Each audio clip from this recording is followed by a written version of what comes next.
जो आपसे ना बोले उससे राधे राधे आप बोलो, जो आपसे गुस्सा करे उसे आप नमस्कार करो, जो आपका बुरा चाहे आप उसका मंगल मनाओ, आपका हृदय साधु हो जाएगा, आप मंगल में शांति को प्राप्त हो जाएगा। जी तब हृदय जलता है। तो सोना जब जलता है तभी तो निखार आती है, हृदय जब जलता है तभी तो निष्पाप होता है। उस जलन को सह गया वही तो महात्मा है।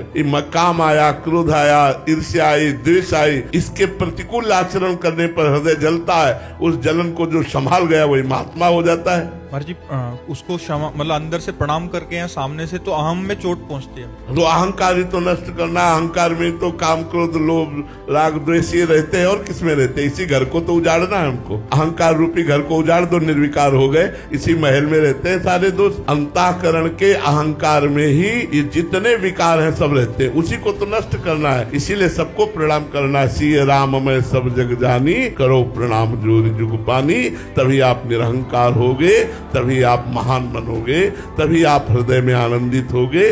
नहीं तो राग द्वेष होता रहेगा, संसारिकता बढ़ती रहेगी। और जी एक बार प्रणाम करने से मान जाए तो ठीक है, फिर ऊपर से और ज्यादा तो हम और प्रणाम करेंगे, हम और प्रणाम करेंगे। हमारा प्रणाम बंद नहीं होगा, उसका राग द्वेष बंद हो जाएगा। तो हमें चाहिए, हम लोग आध्यात्मिक हैं, यदि हमसे कोई द्वेष करे तो भी हम उससे द्वेष न करें।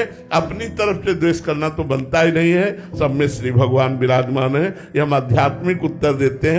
और ये कभी मत सोचिएगा कि यदि हम द्वेष करने वाले को क्षमा करते रहेंगे तो द्वेष करता ही रहेगा। नहीं, हमने आज देखा है वो प्रेम करने लगेगा, वो द्वेष नहीं करेगा, प्रेम करने लगे। क्षमा में बहुत बड़ी सामर्थ्य है और क्षमा सामने वाले को तुरंत बदल देती है। ये क्षमा आध्यात्मिक बल है, ये महान बल है। इसे सबको प्राप्त नहीं होता, सत्संगियों को प्राप्त होता है क्षमा करना। नहीं तो एक गाली दे तो दो गाली देने का मन होता है, जब एक गाली दे हम राधे राधे करके निकल जाए, यही हमारी आध्यात्मिकता है। क्षमा करना कमजोरी नहीं, बहुत बड़ा बल, बहुत बड़ा बल। क्षमा बलवान होता है, वो तो कमजोर होता है जो क्रोध करता है, क्षमा बलवान होती है।